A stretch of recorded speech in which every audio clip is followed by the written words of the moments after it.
Hello friends, इस video में बात करेंगे आईईएक्स कंपनी के बारे में, इंडियन एनर्जी एक्सचेंज। यहाँ पर आप एक चीज़ नोटिस करेंगे तो पब्लिक की शेयर होल्डिंग अगर आप मार्च 2024 से लेकर जून 2024 के बीच में देखोगे तो 61% से घटकर 56 रह गई। लेकिन वहीं पर अगर आप डीआईआई और एफआईआई की होल्डिंग देखोगे इंस्टीट्यूशन से 27 से 31% और 10 से 11%, यानी कि दोनों इंस्टीट्यूशंस बड़े हैं। अभी मैक्सिमम केस में क्या होता है कि इंस्टीट्यूशंस अपनी एंट्री कब करता है, जब प्राइस में गिरावट हो रही होती है। तो हमें टेक्निकल पे जाके, जो कि वीडियो के लास्ट में हम करेंगे, ये चीज़ नोटिस करेंगे कि क्या मार्च से लेकर जून के बीच में ये जो प्राइस है उसमें गिरावट थी, क्या गिरते हुए प्राइस में रिटेल इन्वेस्टर कम हुआ है, अपने आप को डर के मारे अपने आप के जो स्टॉक्स है उसने कम किए हैं, उनको बेच के भागा है और इंस्टीट्यूशंस ने वहाँ पे एंट्री करी है। ये चीज़ हम नोटिस करेंगे क्योंकि प्रेजेंटली क्या हो रहा है दोस्तों कि इसका प्राइस बहुत अच्छा हाइक पिछले 52 डेज में 36% का रिटर्न इस स्टॉक ने निकाल दिया है। तो ये सारी चीज़ें लास्ट में टेक्निकल चार्ट पे करेंगे। अगर हम बात करते हैं कंपनी के फंडामेंटल एनालिसिस की, तो आप यहाँ पे देखोगे तो कंपनी का मार्केट कैप 20,000 करोड़ का है, करंट प्राइस 225 है। वहीं अगर आप हाई और लो देखोगे तो 121 से 230 एक साल के बीच में। अगर रिटर्न ऑन इक्विटी की बात करें तो 37, आरओसी 50, स्टॉक पी 55.7, यानी कि फंडामेंटली स्टॉक स्ट्रॉन्ग है, फंडामेंटली स्ट्रॉन्ग है। उसके बाद अगर क्वार्टर के नंबर की बात करेंगे तो यहाँ पर अगर आप देखोगे ईयर ऑन ईयर बेस पे तो कंपनी की सेल 104 से 124 करोड़ हो गई है। और वहीं अगर हम बात करेंगे कंपनी के प्रॉफिट की तो 74 करोड़ से 93 करोड़ हो गए हैं।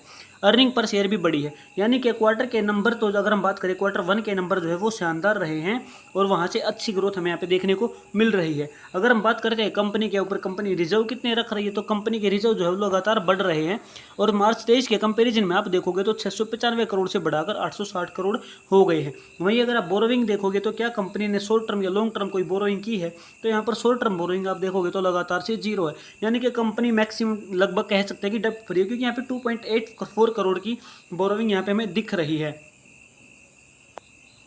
अब अगर बात करेंगे कंपनी के पास कि कंपनी ने अपनी बोरोइंग को रीपे किया है या नहीं पे किया है, तो अगर हम बात करते हैं सबसे पहले कंपनी ने रीपेमेंट, तो यहाँ पर -3 यानी कि 3 करोड़ की कंपनी ने रीपेमेंट कर दी है।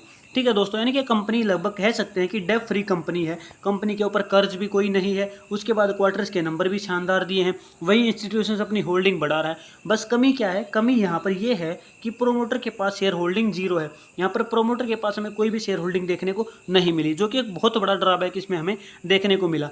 अब क्या करते हैं, अब टेक्निकल पे चलते हैं और टेक्निकल पे चल के इस चीज़ को समझते हैं कि आगे चल के इस स्टॉक में क्या ग्रोथ हमें देखने को मिल सकती है।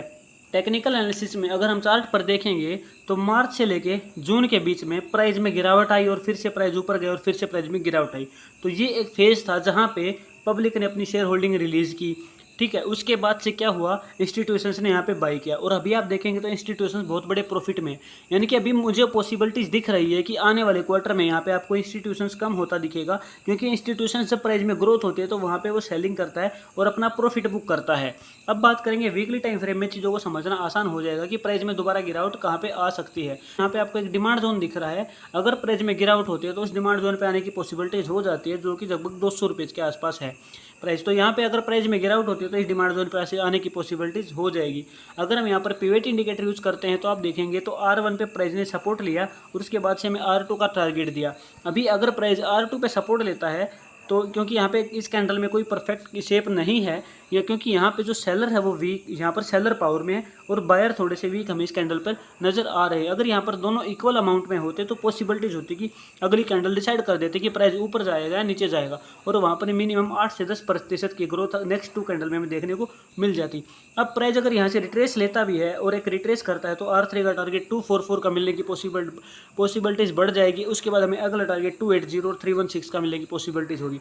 लेकिन अगर प्राइस में गिरावट होती है तो यहाँ पे इस जोन पे हमें प्राइस दोबारा आता हुआ दिख सकता है, जो कि प्राइस 200 के आसपास रहेगा, पहला R1।